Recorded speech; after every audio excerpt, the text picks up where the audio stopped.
Querido Jesus, lerei agora as páginas da Tua vida, que elas me levem a Te amar cada vez mais e que Tuas palavras firam o meu coração e me levem a mudar de vida. Hoje é a festa de Nossa Senhora Rainha.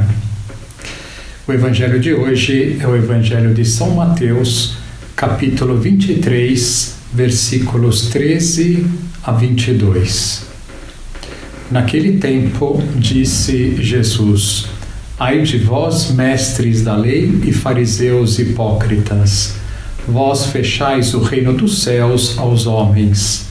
Vós, porém, não entrais, nem deixais entrar aqueles que o desejam. Ai de vós, mestres da lei e fariseus hipócritas, vós percorreis o mar e a terra para converter alguém, e quando conseguis, o tornais merecedor do inferno, 2 vezes pior do que vós. Ai de vós, guias cegos, vós dizeis: se alguém jura pelo templo, não vale, mas se alguém jura pelo ouro do templo, então vale. Insensatos e cegos, o que vale mais, o ouro ou o templo que santifica o ouro? Vós dizeis também: se alguém jura pelo altar, não vale, mas se alguém jura pela oferta que está sobre o altar, então vale. Cegos, o que vale mais, a oferta ou o altar que santifica a oferta? Com efeito, quem jura pelo altar, jura por ele e por tudo o que está sobre ele. E quem jura pelo templo, jura por ele e por Deus que habita no templo. E quem jura pelo céu, jura pelo trono de Deus e por aquele que nele está sentado. Palavra da salvação. Glória a vós, Senhor. Vamos olhar para Jesus. No Evangelho de hoje começam as invectivas do Senhor contra o comportamento dos escribas e fariseus. Estas queixas são marcadas pela palavra ai. Estes ais refletem o pesar de Jesus pela dureza de coração destes homens. Jesus fala com força e clareza, não para humilhá-los publicamente, mas porque deseja profundamente que se convertam, que descubram a beleza do amor de Deus. Aqueles homens foram chamados a ser representantes de Deus, pastores do seu povo. Foram chamados a amar a todos com seu coração, em suas necessidades materiais e espirituais, mas pela vaidade e pelo orgulho, eles se tornaram vaidosos, mercenários e guias cegos. Jesus começa falando que se preocupam em converter as pessoas, e isto não é ruim, porém os reprova por fazerem isto para serem elogiados e admirados. Depois estes convertidos ficavam nas suas mãos e eram também imbuídos de uma visão distorcida da religião. Depois diz que davam mais importância à oferta do templo do que ao próprio templo, sendo que o templo é a morada do próprio Deus. Penso que este Evangelho é uma boa ocasião para falar um pouco sobre a vaidade. Poderíamos definir a vaidade como excesso de preocupação com a própria imagem. Existe um aspecto bom da preocupação com a imagem, preocupação em estar bem apresentado ou com a impressão que os outros têm de nós, para que percebam que trabalhamos bem, que somos responsáveis, que temos certa maturidade, etc. Pois bem, nada disso é vaidade.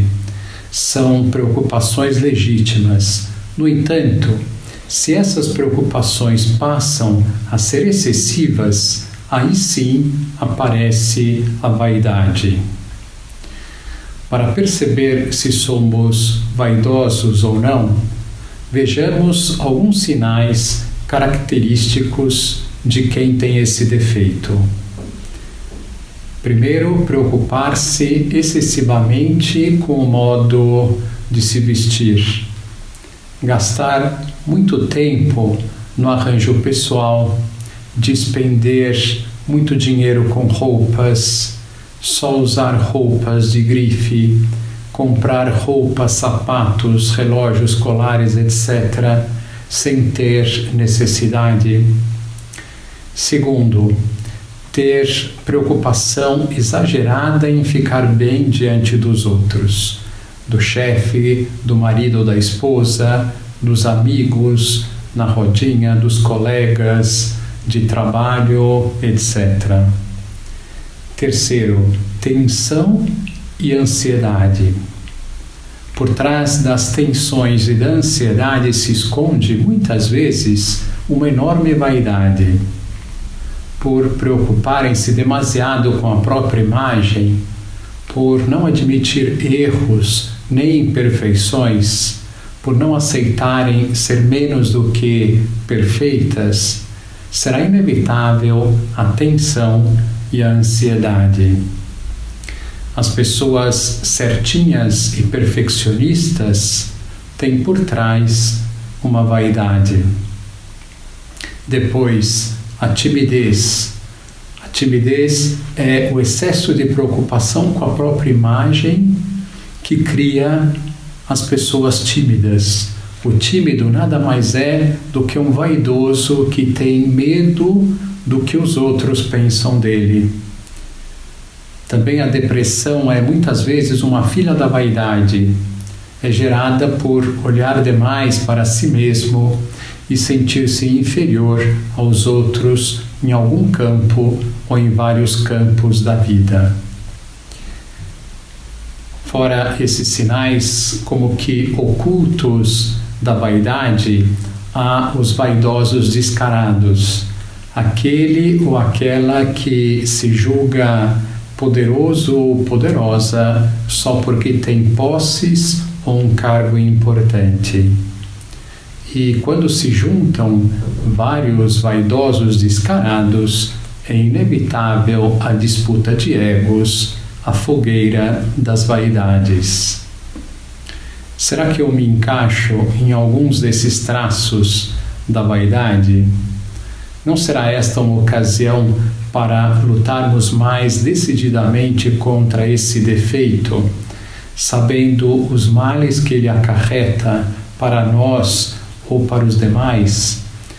Estarmos muito pendentes de nós mesmos, autoidolatria, tensões, gastos excessivos, disputas de ego, etc.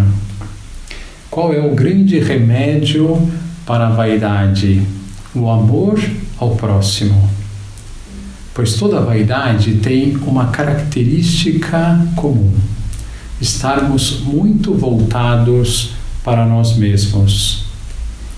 Saibamos ter uma saudável preocupação por nós mesmos, aliada a uma grande preocupação pelos outros. E assim desfrutaremos de uma grande paz interior. Vale a pena. Agora vos dou a bênção para este dia. A bênção de Deus Todo-Poderoso, Pai, Filho e Espírito Santo, esteja sempre convosco e permaneça para sempre. Amém.